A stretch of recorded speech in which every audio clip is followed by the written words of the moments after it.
Hi, this is Upendra. Welcome to DRS career classes.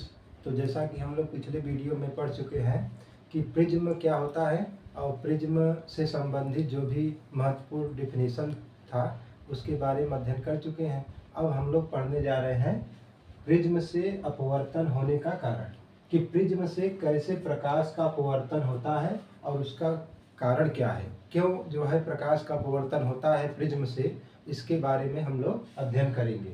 तो जैसे कि यहाँ पर प्रिज्म बना हुआ है, तो प्रिज्म इस तरह से स्ट्रक्चर है, पारदर्शी होता है, कांच का बना होता है और इसमें प्रकाश का अपवर्तन होता है, क्योंकि वायु से जब प्रकाश कांच में प्रवेश करता है तो अपने अभिलंब की ओर झुक जाता है।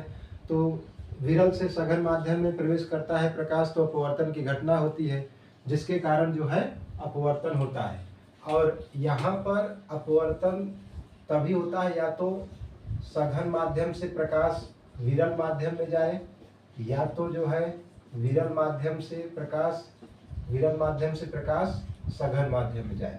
जब प्रकाश इस तरह से सघन माध्यम से विरल माध्यम में या तो विरल माध्यम से सघन माध्यम में प्रवेश करता है, तभी आपके जो है प्रकाश के अपवर्तन की घटना घटित होती है।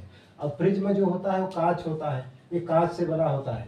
तो कांच, यहाँ पर कांच जो है सघन माध्यम है, कांच क्या है, सघन माध्यम, और बाहर वायु होता है। ये जैसे इधर है वायु है, इधर भी वायु है, और ये जो है आपका कांच है। तो जब प्रकाश जो है वायु से कांच में प्रवेश करेगा तो ये जो है आपका विरल माध्यम है और ये आपका सघन माध्यम है। तो जब विरल माध्यम से सघन माध्यम में प्रकाश प्रवेश करता है तब यहाँ पर प्रकाश के अपवर्तन की घटना घटित होता है। तो जैसा कि यहाँ पर हम लोग पढ़ने जा रहे हैं कि प्रिज्म से प्रकाश का जो अपवर्तन होता है उसका कारण क्या है। इसका कारण ये होता है कि जो है प्रकाश की किरणें जब किसी प्रिज्म में प्रवेश करती हैं तो पहला कंडीशन है कि विरल माध्यम से सघन माध्यम में प्रकाश जाता है, जिसके कारण अपवर्तन की घटना घटित होता है, क्योंकि प्रकाश जैसे ही विरल माध्यम से सघन माध्यम में प्रवेश करता है वो अपने अभिलंब की ओर झुक जाता है। और यहाँ पर एक ये भी देखा गया है कि पूछा जाएगा, अगर प्रश्न है कि सूर्य की रोशनी में कितने रंग होते हैं, तो सूर्य का जो प्रकाश होता है वो श्वेत प्रकाश होता है, सफ़ेद प्रकाश कहते हैं। और इसमें पूछा जाए कि कितने रंग होते हैं, तो आपका जवाब होगा कि सूर्य के प्रकाश में 7 रंग होते हैं। अब ये 7 रंग हैं, इनका नाम जो है यहाँ पर दिखाया गया है कि बैगनी, जामुनी, नीला, हरा, पीला, नारंगी, लाल।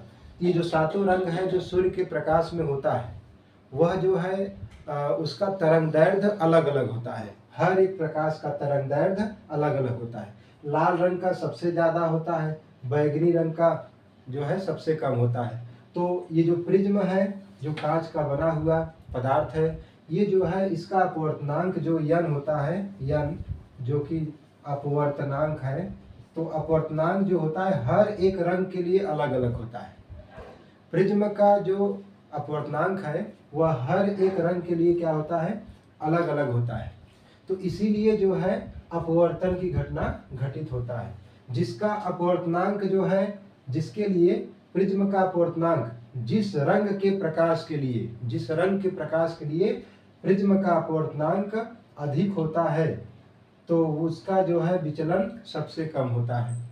और जिस रंग के लिए जो प्रकाश की जो किरणें हैं, जैसे यहाँ बैगनी रंग है, सबसे ज़्यादा विचलन बैगनी रंग का हुआ है, क्योंकि इसका जो तरंगदैर्घ्य है वो सबसे कम होता है। इन 7 रंगों में इसका तरंगदैर्घ्य जो है बैगनी रंग का सबसे कम होता है, इसीलिए इसका विचलन सबसे ज़्यादा होता है।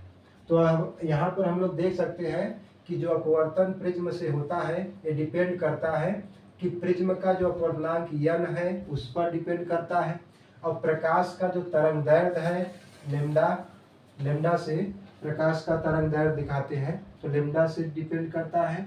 और यही प्रकाश का जो तरंगदैर्घ्य है, एक फार्मूला होता है आपका यन बराबर c/λ।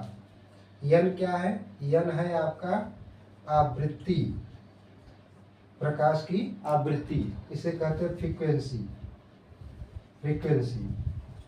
और ये जो है c प्रकाश की चाल है जो कि निर्वात या वायु में 3 × 10⁸ मीटर प्रति सेकेंड होता है। और लेमडा क्या है? ये वेवलेंथ है जो कि इसे कहते हैं प्रकाश का तरंग दैर्ध्य। प्रकाश का तरंग दैर्ध्य। ये जो जिस प्रकाश का जो है आवृत्ति अधिक होगा, जिस प्रकाश की आवृत्ति अधिक होती है उसका तरंग दैर्ध्य कम होता है, और जिसका आवृत्ति ज़्यादा होता है उसकी ऊर्जा E बराबर एच न्यू होता है। एच न्यू, यहाँ पर न्यू आपकी आवृत्ति होती है, यहाँ न्यू आपकी आवृत्ति है, यहाँ सिंबल एन है, यहाँ पर न्यू से दिखाते हैं। तो ये आवृत्ति अगर ज़्यादा है किसी का तो उस रंग के प्रकाश की जो ऊर्जा है वो ज़्यादा होगा। और ये न्यू बराबर क्या होता है? न्यू बराबर होता है C/λ, क्योंकि ये जो आवृत्ति है यही मान C/λ होता है, यहाँ C/λ रख दिए।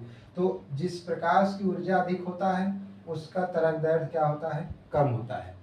तो यहाँ पर जैसे कि ये जो है लेमडा कम है, इसका जो है बैगनी रंग का जो तरंग दैर्ध्य है कम होता है, इसका जो लेमडा का मान है कम होता है। तो इसका लेमडा का मान कम है तो इसकी आवृत्ति क्या होगी? इसकी आवृत्ति अधिक होती है, और इसकी ऊर्जा क्या होगी? इसकी ऊर्जा भी अधिक होता है, और इसकी ऊर्जा भी अधिक होता है। और इसका विचलन ज़्यादा होता है प्रिज्म के अंदर, क्योंकि जो है इस प्रकाश की जो चाल होती है प्रिज्म के अंदर, बैगनी रंग के प्रकाश की जो चाल है इस प्रिज्म में ये जो है सबसे कम होती है। जो वेग है बैगनी प्रकाश की ये जो है सबसे कम होता है प्रिज्म में, जिसके कारण जो है इसकी चाल कम हो जाती है, इसके ज़्यादा विचलन, और विचलन भी सबसे ज़्यादा, विचलन जो है डेविएशन सबसे ज़्यादा होता है बैगनी रंग के प्रकाश के लिए, और ये प्रिज्म के आधार की ओर झुक जाता है। तो यहाँ पर इतने फैक्ट काम करते हैं जो कि आपके परीक्षा में कभी कभी ऑब्जेक्टिव क्वेश्चन भी बनते हैं कि किस रंग के जो है प्रकाश की आवृत्ति सबसे अधिक होती है, तो आप जवाब देंगे बैगनी रंग के। पूछा जाए कि सबसे ज़्यादा प्रिज्म से विचलन किस रंग के प्रकाश का होता है, तो आप वहाँ भी जवाब देंगे बैगनी रंग के प्रकाश की। जो आवृत्ति है ये ज़्यादा होती है, ऊर्जा भी ज़्यादा होता है, इसका वेग जो है प्रिज्म के अंदर इसका वेग कम होता है, और तरंग दैर्ध्य इसका कम होता है, और विचलन क्या होता है? सबसे ज़्यादा होता है। अब सेम यही कंडीशन आपका लाल रंग का उल्टा होता है। ये लाल रंग में जो है लाल रंग की प्रकाश किरणें हैं तो इसकी जो आवृत्ति है ये कम होगा, जैसे यहाँ ज़्यादा था तो यहाँ कम। इसकी ऊर्जा क्या है? लाल रंग के प्रकाश की ऊर्जा कम होती है, और यहाँ इसका तरंग दैर्ध्य लाल रंग का क्या होता है? अधिक होता है, और इसका जो है वेग इस प्रिज्म में लाल रंग के प्रकाश का वेग सबसे ज़्यादा होता है, और यहाँ पर इसीलिए इसका जो विचलन है यह जो है सबसे कम होता है, सबसे कम होता है। इसीलिए यहाँ पर ज़्यादा विचलित नहीं हुआ है प्रकाश। यहाँ पर अगर आप देखें तो ये जो थीटा एंगल है, यहाँ जो है लाल रंग का विचलन केवल इतना हुआ है, थीटा जो यहाँ कोण बन रहा है विचलन का, ये जो है थीटा रेड, आर से है रेड, ओ से है ऑरेंज, और वाई से है आपका येलो, और जी से ग्रीन है, और बी से ब्लू है, आई से इंडिगो, वी से वायलेट। तो यहाँ पर देखिए जो विचलन हुआ है लाल रंग के प्रकाश का वो कम हुआ है, किसकी अपेक्षा? बैगनी रंग के प्रकाश की अपेक्षा। अब बैगनी रंग का विचलन देखिए यहाँ पर इतना है, यहाँ पर आपका ये थीटा भी कहते हैं, थीटा भी से आपका वायलेट, और यार से आपका रेड होगा। तो यहाँ पर देखिए कि यहाँ पर सबसे ज़्यादा विचलन किस रंग का प्रकाश का हुआ है? सबसे ज़्यादा विचलन बैगनी रंग का, और सबसे कम विचलन किसका हुआ है? लाल रंग का। लाल रंग का कम क्यों हुआ है? क्योंकि इसका तरंग दैर्ध्य अधिक होता है, तरंग दैर्ध्य ज़्यादा होता है, और इस प्रिज्म का जो पूर्णांक है इसके लिए सबसे कम मान होता है इसका, और यहाँ पर आपका इसीलिए इसका चाल प्रिज्म के अंदर ज़्यादा होता है, और ये जो है लाल रंग प्रकाश जल्दी से यहाँ तेज़ी से गमन करके बाहर निकल जाता है प्रिज्म से। तो यहाँ पर ये कंडीशन है आपका, और ये जो सातों रंग हैं, सातों रंगों का तरंग दैर्ध्य अलग अलग होता है, इसीलिए प्रिज्म के अंदर प्रकाश की चाल भिन्न भिन्न होता है। और प्रकाश की चाल जो भिन्न भिन्न होता है प्रिज्म के अंदर, यही कारण है वर्ण विक्षेपण होने का। तो आपसे प्रश्न एग्जामों में पूछा जाता है वर्ण विक्षेपण क्या है। वर्ण विक्षेपण को बताने के पहले आपको समझना पड़ेगा कि ये शब्द का अर्थ क्या है। तो इस शब्द का अर्थ क्या है? वर्ण, वर्ण का मतलब होता है रंग। वर्ण का मतलब क्या होता है? रंग। ये वर्ण है जो शब्द, इसका मतलब होता है रंग। रंग को अंग्रेजी में कलर कहते हैं। और यहाँ विक्षेपण, विक्षेपण से तात्पर्य यहाँ डिस्पर्जन है। डिस्पर्जन का मतलब होता है कि जो प्रकाश की किरणें हैं उनको सेपरेट कर देना, अलग अलग कर देना, डिस्ट्रीब्यूट कर देना। तो यहाँ पर विक्षेपण का मतलब है कि जो सातों रंग जो कि श्वेत प्रकाश में एक साथ थे, उस प्रिज्म में जाने के बाद जब निकलते हैं बाहर तो सभी अलग अलग हो जाते हैं, जो कि यहाँ पर विक्षेपण शब्द यूज हुआ है। तो यहाँ विक्षेपण किस चीज का हुआ है? वर्ण मतलब रंग का। तो ये कैसे घटना घटित होता है कि जब सूर्य की, ये जो श्वेत प्रकाश है ये किसका होता है? सूर्य का। तो जो सूर्य का श्वेत प्रकाश होता है वह जब प्रिज्म से होकर गुजरता है तो अपने 7 रंगों के अवयवी घटकों में विभक्त हो जाता है, विभाजित हो जाता है। और इस 7 रंग की एक पट्टी बन जाती है। और इन्हीं 7 रंग की जो पट्टी बनती है, इन्हीं को हम लोग जो है क्या कहते हैं? स्पेक्ट्रम कहते हैं। तो 7 रंग की जो पट्टी बनती है इसी को हम लोग नाम देते हैं स्पेक्ट्रम। और ये जो 7 रंग की पट्टी जो बनती है, इसको हिंदी में याद करने का तरीका है बैजनीय पिनाला। एक क्रम से याद करने का तरीका है बैजनीय पिनाला। और इंग्लिश में अगर याद करना चाहते हैं तो इसका ट्रिक है विबग्योर। तो विबग्योर क्या है? नीचे से ऊपर क्रम है। ये जो ट्रिक बना हुआ है याद करने का, ये नीचे से प्रिज्म के आधार से ऊपर का क्रम है। जैसे यहाँ पर हिंदी अगर है तो हिंदी में जो ट्रिक है बैजनी पिनाला, तो बै से बैज, यहाँ पर बै से बैगनी हो जाएगा, ज से जामनी हो जाएगा, नी से नीला हो जाएगा, ह से हरा हो जाएगा, पी से पीला, और ना से नारंगी, ला से लाल। तो ये जो है हिंदी में बैजनी पिनाला के नाम से याद रखेंगे, और इंग्लिश में विबग्योर के नाम से। यहाँ पर violet, indigo, blue, green, yellow, orange, red. तो इस तरह से जो है हिंदी में इस ट्रिक से याद करते हैं बैजनी पिनाला, और इंग्लिश में विबग्योर नाम से हम लोग याद रखते हैं। तो ये जो 7 रंग है ये आपके सूर्य में जो है 7 रंग होते हैं। और इस 7 रंग जो है प्रिज्म में से जब प्रवेश करते हैं तो 7 रंग अपने अवयवी घटकों में विभक्त हो जाते हैं। क्यों विभक्त हो जाते हैं? क्योंकि प्रिज्म का जो अपवर्तनांक है वो भिन्न भिन्न रंग के लिए भिन्न भिन्न होता है, और प्रकाश की जो चाल है भिन्न भिन्न रंगों का वो प्रिज्म के अंदर अलग अलग होता है। सबसे तेज लाल रंग का और सबसे कम बैगनी रंग का, इसीलिए इसका विचलन सबसे ज्यादा होता है बैगनी रंग का, और यहाँ पर लाल रंग का विचलन सबसे कम होता है। तो परीक्षा में ये भी प्रश्न आता है कि विचलन किस रंग का, प्रकाश का विचलन सबसे अधिक होता है, तो आपका जवाब होगा बैगनी रंग का। और पूछा जाएगा किस रंग का विचलन प्रिज्म से सबसे कम होता है, तो आपका जवाब होगा लाल रंग का जो प्रकाश होता है उसका विचलन सबसे कम होता है। अब यहाँ पर अगर देखा जाए अगला, तो ये जो है प्रिज्म जैसे है, तो प्रिज्म में आप अगर घर में देखना चाहते हैं इस तरह से ये जो 7 रंग जो यहाँ पर दिख रहे हैं कि कैसे जो है सूर्य की रोशनी में 7 रंग होते हैं, कैसे हमें दिखाई दे, तो इसके देखने के लिए आप क्या कर सकते हैं कि जैसे मान लीजिए कि कोई यहाँ पर सूर्य है, यहाँ पर सूर्य है और सूर्य की रोशनी यहाँ पर आपतित हो रही है। और कोई आप ऐसा बर्तन ले लीजिए, बर्तन ले लीजिए जिसमें पानी भरा हो, पानी भरा हो, और इसमें आप रख दीजिए एक जो है मिरर, शीशा, एक जो है यहाँ पर दर्पण रख दीजिए, समतल दर्पण, समतल दर्पण। अब जो है समतल दर्पण रख दीजिए। अब ये जो है समतल दर्पण यहाँ पर रखेंगे तो सूर्य की रोशनी यहाँ पर आपतित होगा, परावर्तित होगा, तो यहाँ पर परावर्तन होगा। अब एक प्रकाश की जो किरण है ये पानी में डूबा हो, ये आपका रहना चाहिए जो कांच है वो पानी में डूबा हो और सूर्य की रोशनी आपतित हो, और वहाँ से परावर्तन होने के पश्चात किसी ऐसी जगह सफ़ेद पर्दा टांग दीजिए। यहाँ पर सफ़ेद पर्दा होना चाहिए, और सफ़ेद पर्दा होना चाहिए, और यहाँ पर अंधेरा होना चाहिए, अंधेरा। तब जो है आप देखेंगे कि जो सूर्य की रोशनी है जो पानी में से जाएगा और दर्पण से परावर्तन होगा, परावर्तन होने के पश्चात वो परावर्तित किरणें जाकर किसी जो है सफ़ेद पर्दे पर जब आपतित होंगी तो वो अपने 7 रंगों में यही घटना जो वर्ण विक्षेपण की है उस 7 रंग की एक पट्टी इस सफ़ेद पर्दे पर 7 रंगों की एक पट्टी बन जाती है और वही जो पट्टी बनती है उसी को स्पेक्ट्रम कहते हैं। इसमें 7 रंग होते हैं। तो यहाँ पर हम लोग ये जो है वर्ण विक्षेपण अध्ययन कर चुके, ये क्या होता है, कैसे होता है। और एक है इसी के माध्यम के द्वारा, यही घटना के द्वारा जो है एक दैनिक जीवन से उदाहरण जुड़ा हुआ है जिसका नाम है इंद्रधनुष का बनना।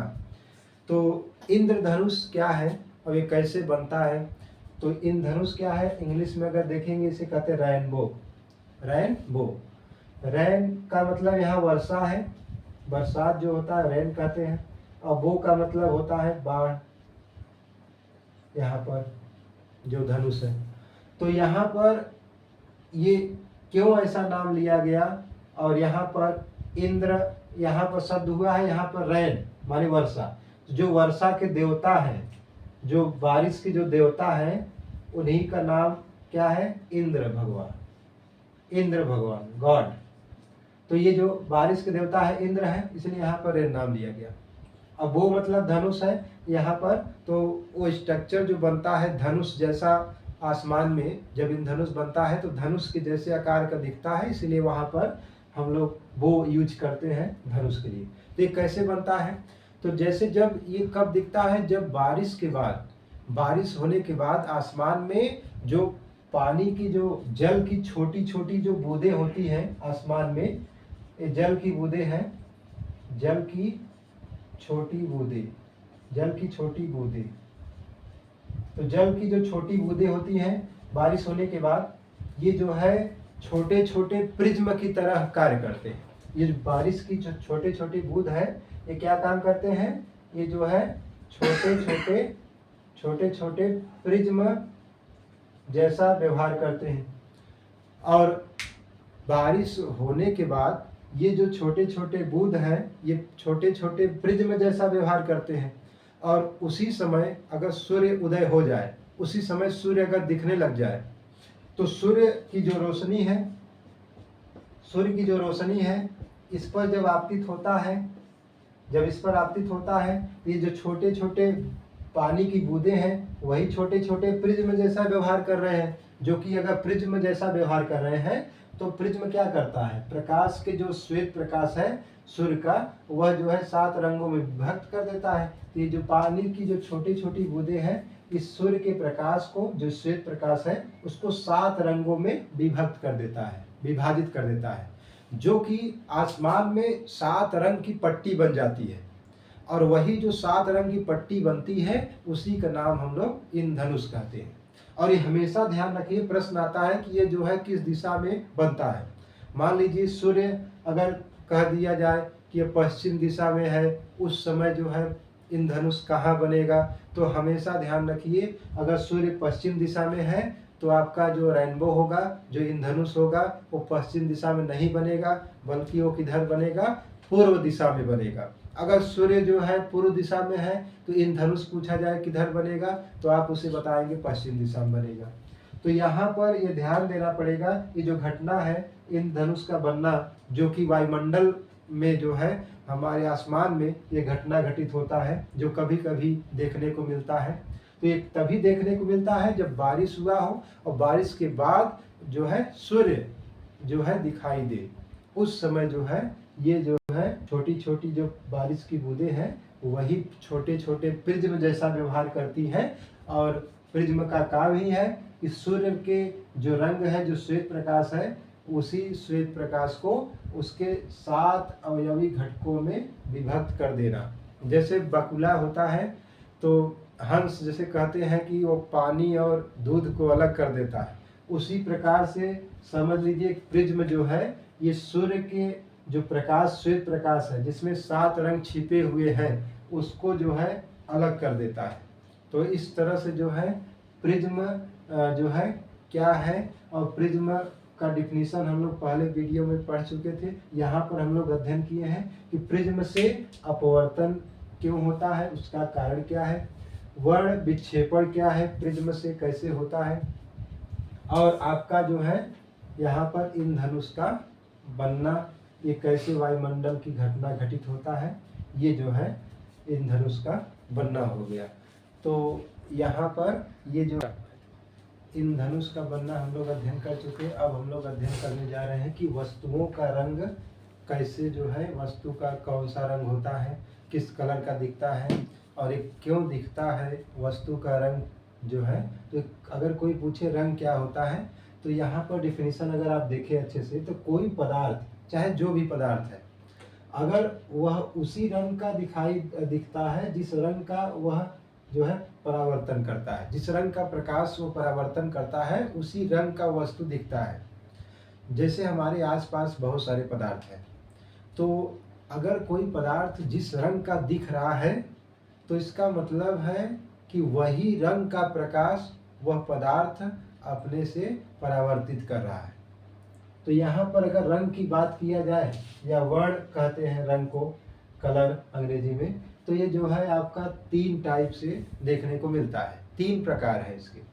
तो पहला जो प्रकार है प्राथमिक रंग है, प्राथमिक रंग, प्राइमरी कलर कहते हैं। तो प्राथमिक रंग जो होता है, ये क्या होते हैं, ये मेनली 3 ही जो है प्राथमिक रंग माने गए हैं। 3 जो है प्राथमिक रंग हैं। पहला है आर से रेड, आर से आपका रेड है, लाल रंग है, और जी से आपका ग्रीन है, और इससे हरा रंग है, और ये जो है बी से आपका ब्लू है, और ये जो है नीला रंग है, नीला रंग। तो 3 ही जो है प्रकाश की किरणें हैं जो यहाँ पर प्राथमिक रंग में आते हैं। R G B, R G B, R G B, red green blue, लाल हरा नीला, ये 3 रंग होते हैं जो प्राथमिक कलर कहे जाते हैं। तो प्राथमिक रंग ये जो है 3 होते हैं, और यहाँ पर लाल हरा और नीला। और द्वितीयक रंग जो है क्या है, द्वितीयक रंग क्या है, द्वितीयक रंग में सेकेंडरी कलर कहते हैं। तो सेकेंडरी कलर जो होते हैं, ये क्या होते हैं, प्राथमिक जो कलर हैं उन्हीं प्राथमिक कलर को आपस में मिलाते हैं, तब आपका द्वितीयक रंग बनता है। द्वितीयक रंग जो है कैसे बनाते हैं, 2 प्राथमिक रंगों को आपस में मिलाते हैं तब द्वितीयक रंग बनता है। जैसे कि यहाँ पर आर जी बी, ये आपका प्राथमिक रंग है। आर और जी, रेड और ग्रीन, लाल और हरा को मिलाते हैं तब कैसा रंग मिलता है, पीला रंग। और जब हरा और नीला रंग का प्रकाश मिलाते हैं तो हमें पिकाक नीला मिलता है, जिसे सियान कहते हैं, और या मयूर ब्लू कहते हैं। ये आपका हरा है, ये आपका नीला रंग है जो कि प्राथमिक कलर है, ये लाल है। तो जब लाल हरा मिलाएंगे पीला रंग का जो बनता है, तो ये आपका द्वितीयक रंग है। और हरा और नीला मिलाते हैं तो पिकाक नीला या सियान या मयूर ब्लू बनता है, ये आपका द्वितीयक जो है रंग है। और लाल और नीला को मिलाते हैं तो मैजेंटा बनता है, मैजेंटा, और इसे रानी कलर भी कहते हैं। तो ये जो है 3 जो है आपके हो गए द्वितीयक, एक पीला वाला, और एक यहाँ पिकाक नीला, और एक यहाँ मैजेंटा। ये जो है द्वितीयक रंग आते हैं जो 2 प्राथमिक रंगों को मिलाने से बनते हैं। और एक होता है आपका कम्प्लीमेंट्री कलर, जो संपूरक या पूरक रंग होता है, वर्ण। तो ये कैसे बनता है, जिन 2 वर्णों को, या 2 हो या 3 हो, उसको मिलाने से अगर जो हमें रंग प्राप्त हो रहा है वो अगर सफ़ेद मिल जाए, अगर वो वाइट कलर प्राप्त हो जाए, तब जो है उन रंगों को हम क्या कहेंगे, संपूरक या पूरक वर्ण कहेंगे। जैसे यहाँ पर देखें हरा और मैजेंटा, हरा और मैजेंटा कलर मिलाएंगे तो सफ़ेद रंग का हमें जो है लाइट प्राप्त होगा। और यहाँ पर लाल और हरा और नीला मिलाते हैं तो सफ़ेद रंग का मिलता है। यहाँ पर नीला और पीला मिलाएंगे तो तब भी सफ़ेद रंग का प्रकाश मिलेगा। और यहाँ पर लाल और श्यान मिलाएंगे तो आपका सफ़ेद रंग का प्रकाश मिलेगा। तो ये जो यहाँ पर दिख रहा है, ये पीला, और यहाँ देखिए पीला येलो है, यहाँ पर नीला, तो नीला यहाँ पर कहाँ पर है, ये है। ये दोनों को मिलाएंगे, इसको और इसको, यहाँ पर वाइट कलर मिलेगा। ऐसे ही आपका जो है रेड और ये पिकाक नीला मिलाएंगे तब भी आप जो है सफ़ेद रंग प्राप्त करेंगे। और ये हरा और ये जो है मैजेंटा कलर मिलाएंगे तब भी आप जो है सफ़ेद रंग प्राप्त करेंगे। और RGW तीनों रंगों को आपस मिला देंगे तब भी आपको सफ़ेद रंग का श्वेत प्रकाश प्राप्त होगा। तो यहाँ पर दो रंग जैसे यहाँ देखे जाते हैं, श्वेत रंग जो सफ़ेद रंग कहते हैं और यहाँ पर काला रंग जो ब्लैक कलर है। तो ये जो है क्या है, श्वेत रंग क्या होते हैं, जो भी प्रकाश की किरणें हैं वो भिन्न भिन्न आवृत्ति की होती हैं, उसमें कई कलर्स होते हैं। जैसे कि प्रिज्म में हम लोग पढ़ चुके हैं कि सफ़ेद प्रकाश जो होता है उसमें 7 रंग होते हैं, बैजनी, पिनाला, विग्योर के नाम से याद रखते हैं। तो उसमें जो 7 रंग जो प्रकाश किरणें हैं, अगर उस 7 किसी वस्तु पर आपतित हो रही हैं, जैसे ये वस्तु है या पदार्थ है, इस पर अगर जो है कोई जो श्वेत प्रकाश है आपतित हो रही है, वो पूरा प्रकाश परावर्तित कर दे रहा है, तब ये जो है वस्तु हमें कैसा दिखेगा, श्वेत रंग, ये सफ़ेद दिखाई देगा। वस्तु कैसा दिखेगा, सफ़ेद रंग दिखेगा।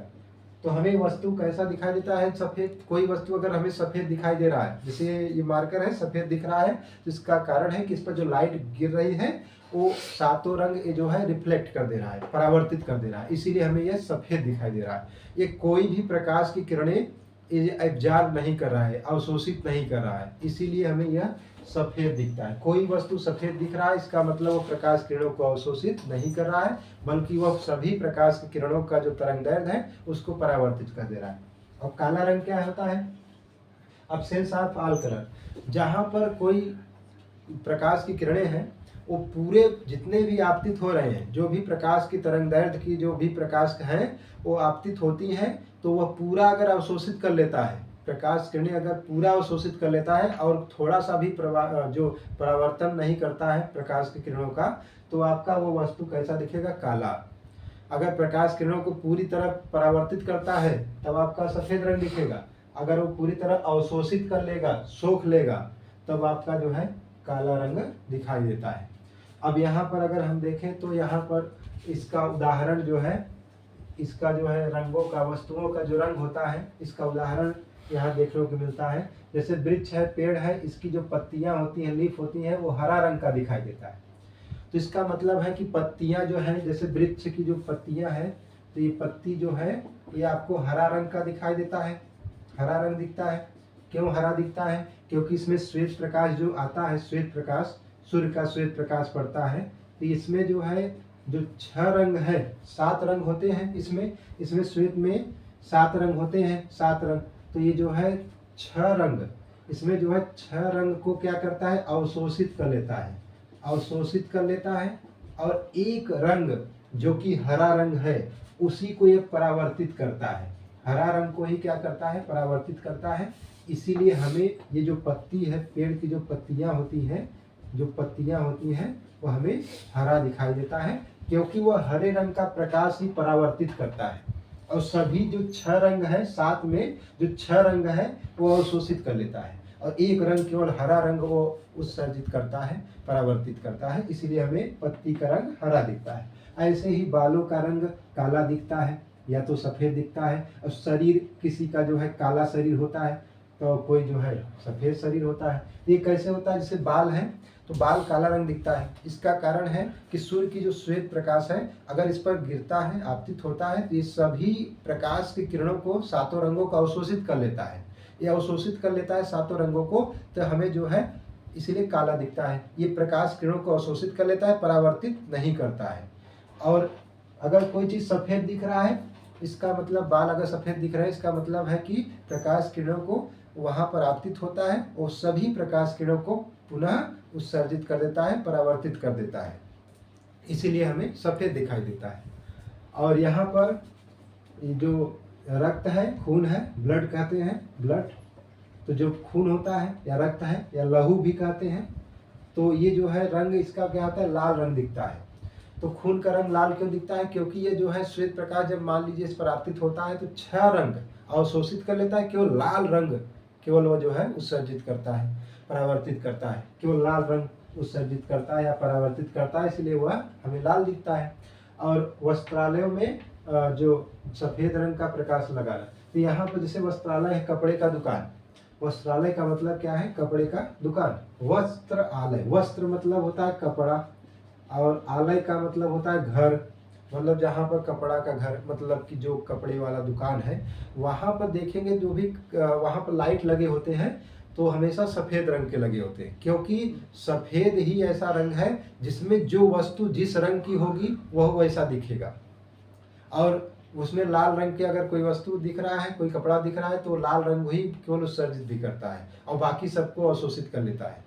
तो इसीलिए हमेशा कपड़े वाले दुकानों में हमेशा सफ़ेद रंग लगाए जाते हैं, क्योंकि उस समय आप खरीदने जाएंगे शाम को जब भी, तो वहाँ पर जिस रंग का आप कपड़ा देख रहे हैं, चुन रहे हैं अपने लिए, वह उसी रंग का दिखेगा बाद में। नहीं तो अगर दूसरा रंग लगा दिया जाएगा तो वहाँ पर कपड़े का जो रंग है उस समय दूसरा दिखाई देगा, और बाद में सुबह होने पर आपको धूप की रोशनी जाने पर दूसरा रंग दिखेगा।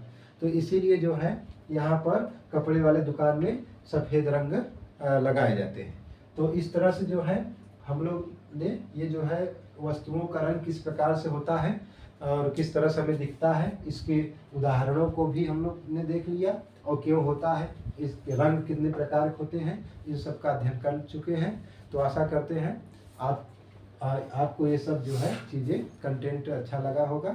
तो थैंक यू सो मच।